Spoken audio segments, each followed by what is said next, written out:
So, welcome to week 5 of your RaFFle fantasy football season. So that's kind of redundant, RaFFle fantasy football, but that's how I roll, redundantly.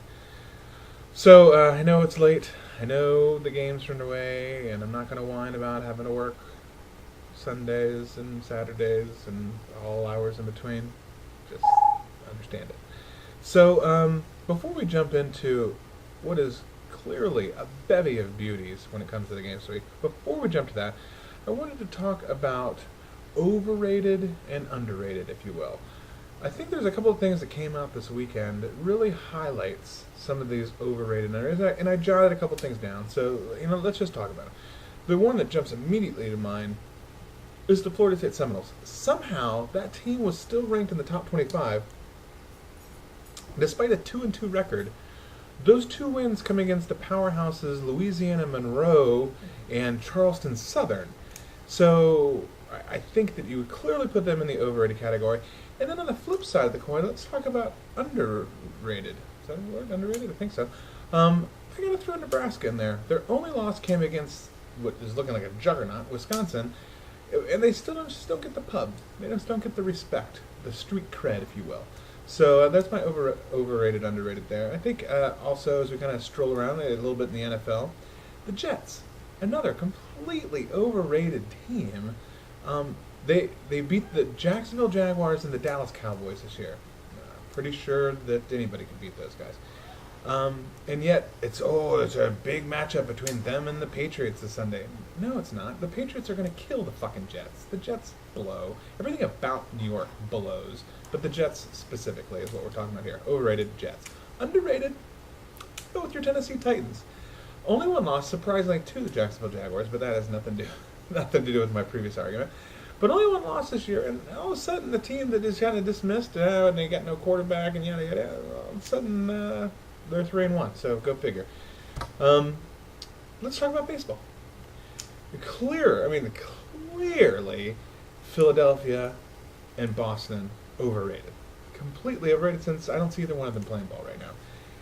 But who takes the cake in the overrated would have to be the New York Yankees. Interesting tidbit that came up this week in the interwebs was that the New York Yankees paid approximately $17 million per inning more than the Rays played this year. So for each of those extra 9 innings that they played more than the Rays, they paid about $17 million for each one of those. So take that to the pole and smoke it. On the underrated, I think it's clearly, and how Joe Madden could take this team that was decimated. They lost Carl Crawford. That bullpen was just decimated, and that team stuck through. And granted, it was the bullpen and the lack of bats that killed them at the end, but they went to the playoffs. That's amazing. How Joe Madden doesn't win Coach of the Year, how they don't win Executives of the Year, Friedman and that crew, is beyond me. But that's overrated, underrated baseball. Hockey, I think what you got to say is overrated is the Canucks. Every year we hear more and more, this is the Canucks. They are the runaway juggernaut this year. Look at the Canucks go. Whee! No, I don't think so. They'll make the playoffs, of course, because the West sucks, and everything about the West sucks, so fuck them. Underrated, there's a feel-good story here, but I think the Winnipeg Jets aren't going to be as bad as the Atlanta Thrashers were. So if you got some money laying around, you might want to put some money on your Jets making the playoffs this year. I wouldn't maybe go too far with that, but I think they make the playoffs this year, which is something that they couldn't do in Atlanta. Now, let's branch out a little bit. Music, overrated. Clearly one of the most overrated bands of all time, the Dave Matthews Band, excuse me. That's how overrated they are. I can't even get their name shit straight. But underrated was a band I saw Tuesday night with the wife on the anniversary. The Steve Miller Band. Steve Miller, that guy puts on a hell of a show, and I'm pretty sure I checked his age on Wikipedia earlier, 112 years old.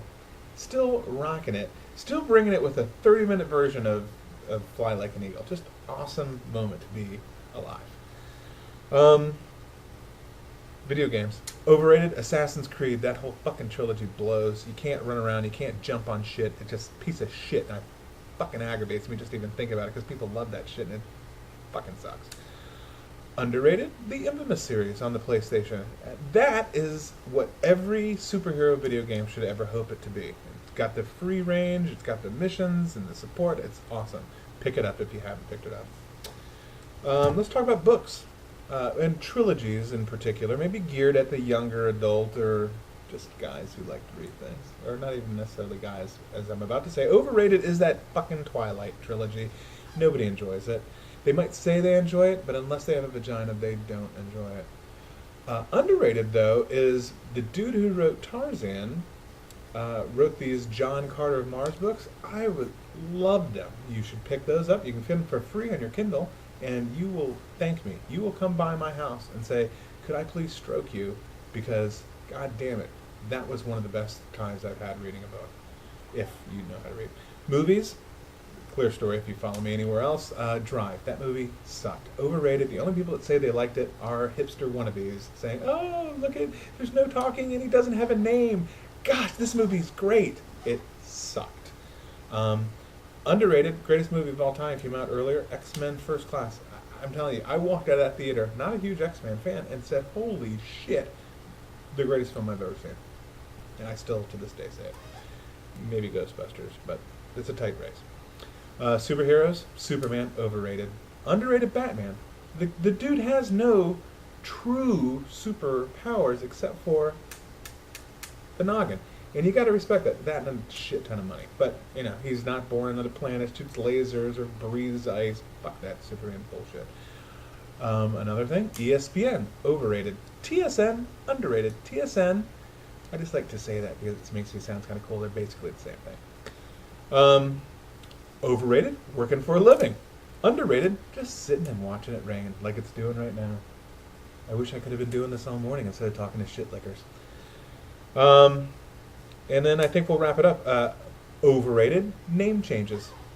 Underrated, it's just staying with the name God gave you. So keep that in mind when you're doing it. And for those of you that know who Chris Keith is, a little bit of irony, you might say. Just a tad. All right. I think I've rambled on long enough, and I'm ready to go watch some football. Real quickly, we got the number 2 Jerks taking on the number 4 Big W's. The Jerks lose. Plain and simple. W's win. Number 3, Rolling Thunder takes on the number 6 Red Eye Blind.